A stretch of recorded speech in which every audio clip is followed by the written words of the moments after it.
دجالیت کے فتنے کا پس منظر کیا ہے؟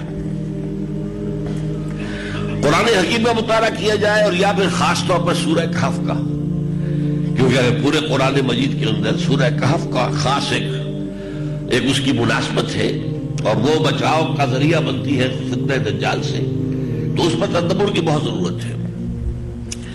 اس پر غور کرنے سے معلوم ہوتا ہے، یہ بات آپ کے لیے نئی ہوگی، عجیب ہوگی، کہ اصل دجال یہ دنیا اور حیات دنیاوی ہے۔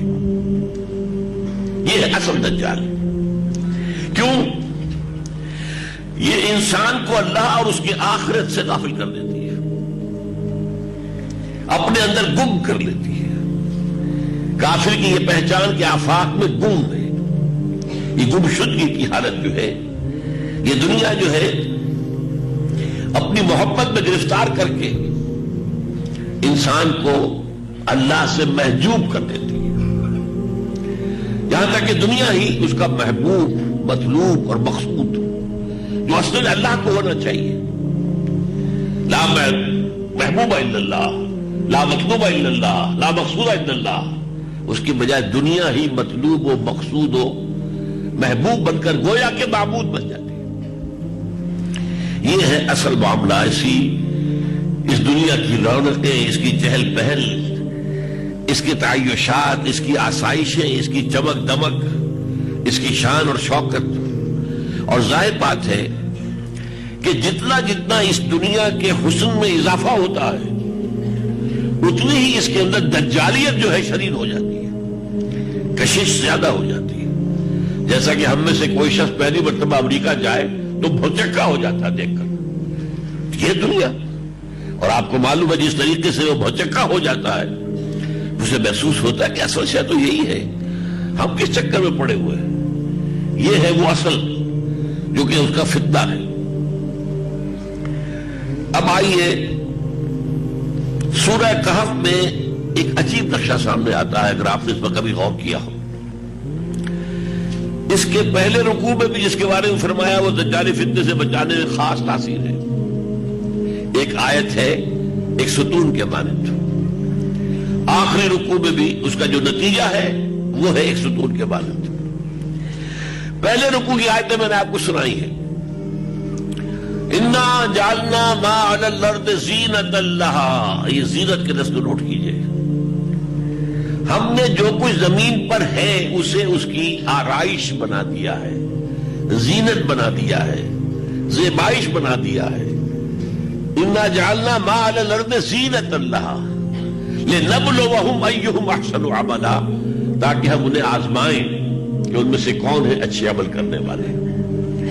کسی نے بہت اچھا شعر کہا تھا کہ رخ روشن کے آگے شمع رکھ کر وہ یہ کہتے ہیں، ادھر جاتا ہے دیکھے یا ادھر پروانہ آتا ہے۔ یہ دنیا کی زینت، اس کی زیبائش، اس کی آرائش، آیا اسی کا دیوانہ بن کر رہ جاتا ہے، اسی میں گم ہو جاتا ہے، اسی کا طالب بن جاتا ہے، یا یہ کہ اس کے اندر اللہ کی محبت، والذین آمنوا اشد حبا للہ، جو ایمان کی لازمی علامت ہے، جو لوگ حقیقت مومن ہیں وہ شدید ترین ہیں اللہ سے محبت میں، اور یہی دو پولز ہیں، یا ادھر یا ادھر۔ تو رخ روشن کے آگے شمع رکھ کر وہ یہ کہتے ہیں ادھر جاتا ہے دیکھیں یا ادھر پروانہ آتا ہے۔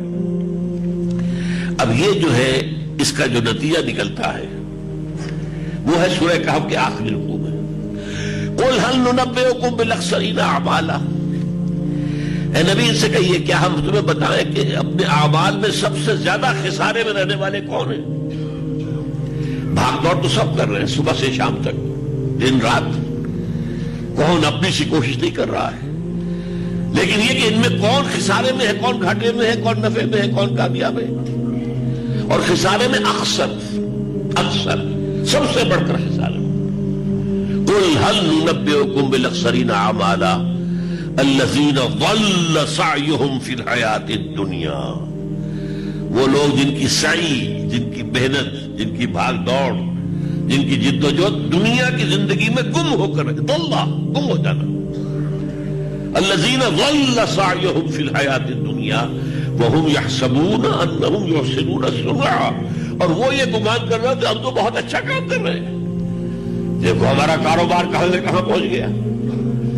دیکھو کبھی ہماری ایک فیکٹری ہوتی تھی، آج 10 ہے. پہلے ایک مل ہوتا تھا، آج کتنی ہے. دیکھو میں کہاں سے کہاں ترقی کر گیا. میں آج پاکستان کے صدر ہوں یا وزیر اعظم ہوں. کہاں سے کہاں پہنچا ہوں، میں کہاں سے کہاں پہنچا ہوں. وہ یہ سمجھ رہے انہم یفسدون صنعا اولئک الذین کفروا بآیات ربہم ولقائہ. یہ وہ لوگ ہیں جنہوں نے اپنے رب کی آیات اور اس سے ملاقات کا انکار کیا ہے. فحبطت اعمالہم، تو ان کے تمام اعمال حبط ہو گئے. یعنی کوئی نیکی کا کام کر رہے ہو، کوئی فاؤنڈیشن بنا دی ہو، کوئی جو ہے کوئی خیرات گھر بنا دیا ہو، یتیم خانہ بنا دیا ہو، سمجھ رہے ہم نے بڑا نیکی کا کام کیا ہوا ہے. حبطت اعمالہم. اگر مقصود دنیا ہے تو یہ سارے اعمال حبط ہو گئے. حبطت اعمالہم فلا نقیم لہم یوم القیامت وزنا. ان کی کسی اعمال کا قیامت کے دن کوئی وزن نہیں ہوگا. اولئک الذین کفروا بآیات ربہم ولقائہ فحبطت اعمالہم فلا نقیم لہم یوم القیامت وزنا ذلک جزاؤہم جہنم بما کفروا. ان کی سزا جہنم ہوگی ان کے کفر کے باعث. واتخذوا آیاتی ورسلی ہزوا. انہوں نے میری آیات کو، میرے رسولوں کا مذاق بنایا. رسولوں نے بتایا تھا اصل زندگی آخرت کی زندگی ہے، جنہوں نے سمجھا یہ نہیں اصل زندگی ہے. بابر بیچ کوش کہ عالم دوبارہ نیست. تو معلوم ہوا کہ یہ دنیا ہے در حقیقت کہ جو اصل دجال ہے، جو اپنے اندر اپنے زلف گرا گیر کا اسیر بنا کر انسان کو آخرت سے، اللہ سے دور کر دیتی ہے.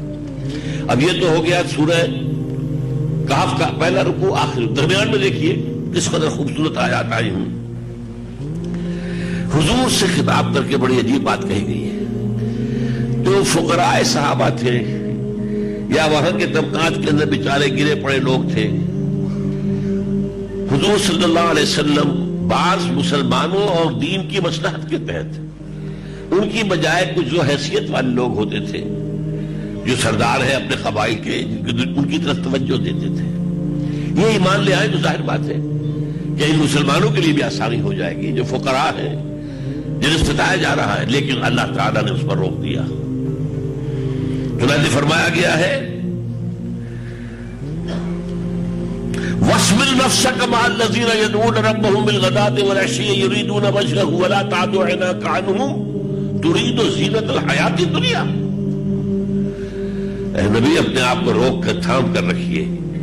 یہ جو فقراء اور غرباء یہ صبح و شام اللہ کا ذکر کرتے ہیں، اللہ کو یاد کرتے ہیں، ان کی بجائے یہ اصحاب زیبائی، شہزائی زینت، اصحاب دولت، اصحاب حیثیت کی طرف توجہ نہ کیجیے.